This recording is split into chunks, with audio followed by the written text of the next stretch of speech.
avec vous quelques grandes vérités tirées de la parole de Dieu. Et sur ce, nous allons lire un verset trouvé en Ézéchiel chapitre 28, le verset 14. Tu étais un chérubin protecteur, aux ailes déployées. Je t'avais placé et tu étais sur la sainte montagne de Dieu. Tu marchais au milieu des pierres étincelantes. Nous aimerions toucher de près deux vérités déterminantes aujourd'hui. Il existait un personnage brillant d'intelligence, un personnage plein de sagesse, plein de beauté dans le ciel. Et à cause de sa rébellion, il s'est tourné contre Dieu et il a perdu sa place. Une place que plusieurs auraient aimé occuper parmi ceux-là qui étaient avec lui. Mais tous ceux-là ont été précipités aussi avec lui parce qu'ils ne se sont pas trouvés vainqueurs. Au verset 12 du même chapitre, il est dit « Fils de l'homme, prononce une complainte sur le roi de Tyr. Tu lui diras, ainsi parle le Seigneur l'Éternel, tu mettais le sceau à la perfection. Tu étais plein de sagesse, parfait en beauté. » Sous l'image du roi de Tyr, le prophète Ézéchiel nous présente Lucifer. Voilà son nom, Lucifer, ange de lumière, qui vivait tout près de Dieu, avec une beauté et une intelligence indescriptibles. Et cela a causé beaucoup de peine à Dieu. Notre vie, chers amis, n'est pas l'effet du hasard. Pas du tout. Dieu a voulu placer Lucifer près de son trône. Voilà ces deux grandes vérités déterminantes que nous aimerions toucher de près aujourd'hui. Pensez-vous que votre vie soit l'effet du hasard? Je vous dirai non. Lucifer, tout simplement, n'a pas voulu se plier. Il n'a pas voulu se plier aux grandes vérités que nous venons d'énoncer tout à l'heure. Et il devint graduellement un tout autre personnage. De Lucifer, il s'est transformé, il s'est métamorphosé en un autre personnage. Il est devenu Satan, il est devenu le diable, il est devenu l'adversaire en majuscule. Et c'est lui, notre adversaire, alors que nous vivons sur une terre où tout n'est pas toujours à point. Vous pouvez comprendre que cette bataille se poursuit encore entre la lumière et les ténèbres, entre la vérité et l'erreur, entre Dieu et Satan. Je ne parle plus de Lucifer maintenant. Il est devenu un autre personnage, tout autre qu'il n'était. De Lucifer, il est devenu Satan. Et alors, qui est-il ce personnage? Vous savez qu'il y a des gens qui sont sans objectif ici-bas, des gens qui sont sans but. Ils vivent au hasard. Ils sont sur la terre, mais ils ne savent pas d'où ils viennent et où ils vont. Et c'est pour cela que nous étudions la parole de Dieu, chers amis, pour savoir où nous allons, d'où nous venons, afin de pouvoir nous situer dans le pôle, le seul pôle qui peut nous conduire à notre destination. Pourquoi sommes-nous sur la terre? Dieu dirige, mesdames et messieurs, chers amis, notre destinée. Mais il dirige notre destinée dans la mesure où nous nous laissons diriger par lui. Ceux qui ne s'abandonnent pas entre les mains de Dieu, qui ne savent pas faire la planche, ne pourront jamais avoir une destinée heureuse. Nous avons trouvé plusieurs types dans la Bible qui n'ont pas eu cette destinée heureuse. La plupart ont eu une destinée agitée, d'autres une destinée malheureuse. Mais le plan de Dieu pour chacun de ses enfants sur la terre, c'est que nous ayons une destinée heureuse avec Jésus. Mais il peut diriger notre destinée seulement si nous nous abandonnons entre ses mains, si nous faisons la planche. Avec cette idée, nous pourrons très facilement surmonter nos désappointements. Nous sommes souvent contrariés, nous sommes souvent désappointés. Nous avons tous des problèmes, mais ce qui fait la différence, c'est que ceux qui s'abandonnent entre les mains du Seigneur, ils trouvent une issue favorable à leurs déboires, à leurs problèmes, tandis que ceux qui vivent au hasard, qui sont sans objectif, sans but, ils finissent par craquer parce que la force qui a vaincu Lucifer n'est pas avec eux. Tous nous avons des problèmes. Nous vivons dans un monde problématique. Et alors nous avons besoin de quelqu'un qui puisse nous donner la force de résister aux assauts et aux tentations du grand adversaire. Notre foi en Christ est notre seule sauvegarde. Croire qu'il existe, croire qu'il est capable de tout faire pour nous, croire qu'il a déjà vaincu le malin, croire qu'il a déjà vaincu Satan.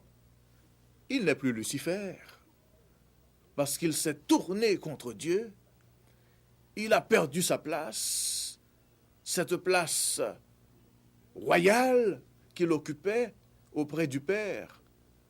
Mais pourquoi il a perdu cette place?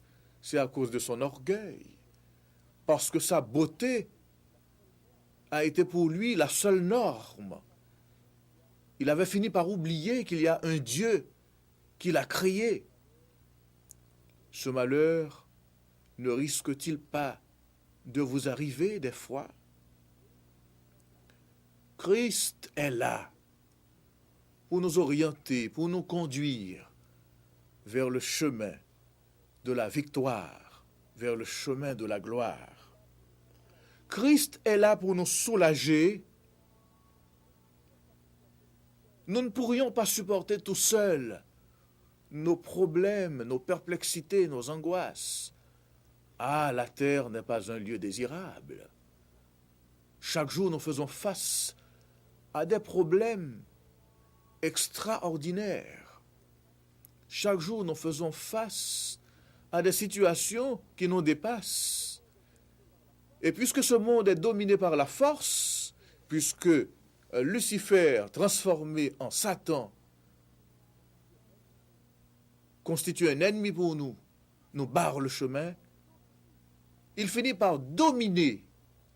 Il est une force, il ne faut pas l'oublier. Et puisqu'il est une force, pour le combattre, nous avons besoin d'une force supérieure à celle qu'il détient. Et cette force supérieure, nous ne pouvons la trouver qu'en Jésus et en Jésus seul.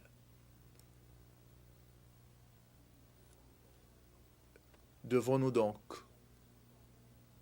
manifester notre gratitude envers ce grand Dieu qui a tout prévu, qui a prévu que nous aurions des difficultés à lutter tout seuls contre cet adversaire, qui nous attaque dans notre corps, qui nous attaque dans notre esprit, qui nous attaque dans notre âme, qui nous fait la guerre. Oui, c'est le propre de Satan. Faire la guerre aux saints de Dieu, faire la guerre aux enfants de Dieu, semer le désordre partout sur la terre. Ne le constatez-vous pas, chers amis spectateurs? Nous vivons en face d'une scène démontée où les gens se tuent, où les gens s'entre-déchirent, où l'argent est devenu la norme exclusive du monde. Partout sur la terre, dit-on, règne l'ennemi. Mais cet ennemi, c'est un ennemi en majuscule. Il s'appelle Satan. Il s'appelle le diable. Il s'appelle l'adversaire. Il s'appelle le dragon. Il s'appelle le serpent ancien également. Comment pouvez-vous combattre un personnage aussi mystérieux? Comment pouvez-vous combattre un personnage aussi puissant si vous n'avez pas en vous une force supérieure à la sienne? Depuis l'Éden perdu, l'homme fait face à une situation extraordinairement grave. La première promesse que Dieu a faite se trouve dans Genèse chapitre 3, verset 15. Je mettrai inimitié entre toi et la femme, entre sa postérité et ta postérité. Cette inimitié est vieille de 6000 ans près, une inimitié qui oppose les forces du bien aux forces du mal. Une inimitié qui ne va pas s'effacer, qui ne va pas disparaître, jusqu'à ce que le vainqueur des nations, jusqu'à ce que Jésus, le roi des rois, le Seigneur des seigneurs, revienne chercher ses enfants. Pouvez-vous compter sur Jésus? Bien sûr que oui. Nous n'avons aucune autre issue que Jésus. Il a vaincu la mort, il est ressuscité, il est monté au ciel, il intercède pour nous et il revient bientôt nous chercher. Cela devrait pouvoir nous donner de l'assurance. Cela devrait pouvoir nous donner une force extraordinaire, un courage extraordinaire. Et si nous voulons vaincre Satan, nous devons nous appuyer sur lui, ce Jésus de Nazareth. Je ne veux pas parler du Jésus de l'histoire, mais du Jésus de Nazareth qui veut entrer dans votre vie. Aujourd'hui, il veut entrer dans votre vie. Mon frère, ma sœur, chers téléspectateurs, par la bouche du prophète de Patmos, dans l'Apocalypse, il est dit « Voici, je me tiens à la porte et je frappe. Si quelqu'un entend ma voix et ouvre la porte, j'entrerai chez lui et je souperai avec lui. » Jésus nous courtise pour nous sauver. L'expression est forte, mais c'est la vérité. Jésus veut nous sauver. En dépit de nous-mêmes, des fois, malgré nous-mêmes, il utilise beaucoup de moyens pour nous arracher des griffes de cet adversaire puissant. De cet ange à la beauté indescriptible qui s'est transformé en Satan. Il connaît nos angoisses, il connaît nos perplexités, il connaît nos souffrances face à ce puissant adversaire, mais il nous tend la planche. Si tu ouvres la porte, seulement j'entrerai. Ce n'est pas difficile. N'essayez pas de votre propre force d'y arriver. Personne ne peut y arriver. Mais quand on s'abandonne volontiers entre ses mains, quand on lui dit, Seigneur, viens à mon secours, Seigneur, aide-moi, Seigneur, je te veux pour ami, Seigneur, je te veux pour confident, Seigneur, je te livre ma vie, à ce moment-là, il nous tend la main. Et par la foi, nous entrons déjà en possession de son royaume de grâce, en attendant le royaume de gloire, bien sûr. Oh, j'aime Jésus. L'aimez-vous aussi? Ce seul nom est capable de transformer votre vie. Lui seul peut vous enlever de vos afflictions, de vos angoisses. Lui seul peut vous sauver. Voulez-vous l'accepter aujourd'hui? Qu'il vous aide à l'accepter afin de triompher de l'adversaire et que par son nom, vous deveniez plus que vainqueur. Que Dieu vous bénisse. Amen.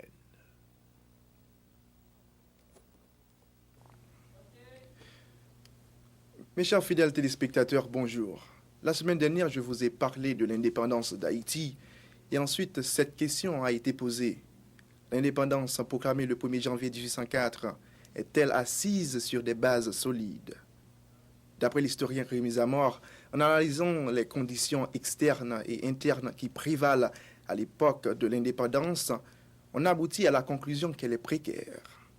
Et les Haïtiens de 1804 en sont conscients. Alors, quelles sont ces conditions externes qui l'a rendue si précaire? Au moment où Haïti fait son entrée sur la scène internationale, les continents européens et américains sont à un tournant décisif de leur histoire. Alors, les puissances concernées voient dans l'indépendance d'Haïti une menace, un défi et une anomalie. Alors, comment s'explique cette menace?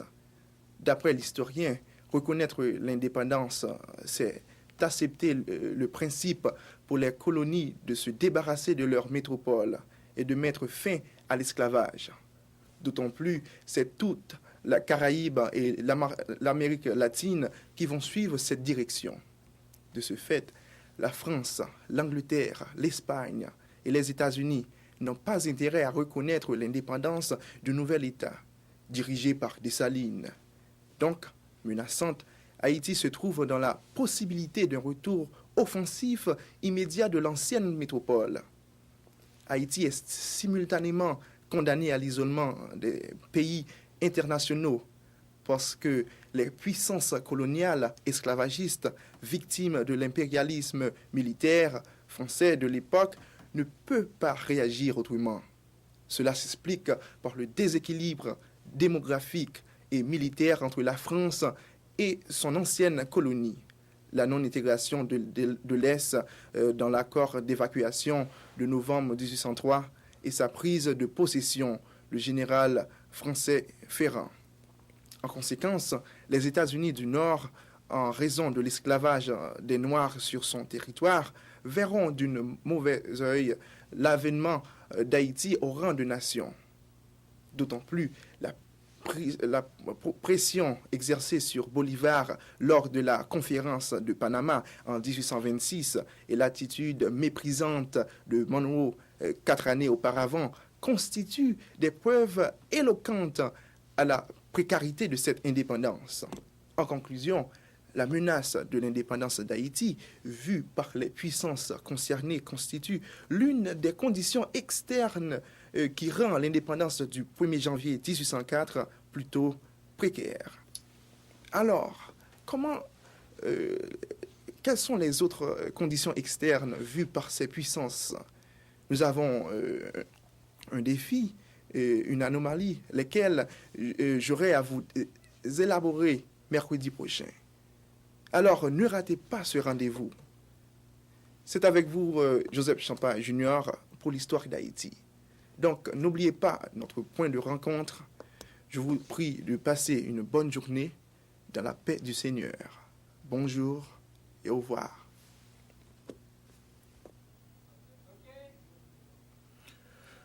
Et maintenant, prions le Seigneur. Notre Dieu, notre Père céleste, nous voulons te remercier de nous avoir ouvert les yeux sur cette guerre cosmique qui a précipité notre adversaire sur la terre.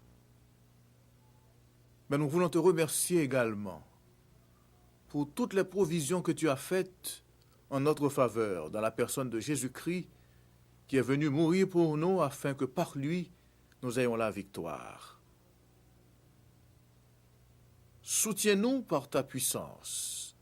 Et dans ce monde dominé par la force, donne-nous ta force pour que nous soyons vainqueurs sur l'ennemi de nos âmes. Seigneur, ne nous laisse pas seuls. Aide-nous à mieux comprendre ta parole jour après jour et à mieux comprendre les conditions dans lesquelles nous vivons ici-bas. Que bientôt, lorsque ton Fils Jésus reviendra, il nous trouve prêts, veillant, priant, luttant pour que tous ensemble, croyants, nous puissions monter à sa rencontre. Bénis-nous tous et mets ta parole dans nos cœurs. Garde-nous du péché et sauve-nous par le sang de Jésus. Nous te le demandons en son nom et pour ta gloire. Amen.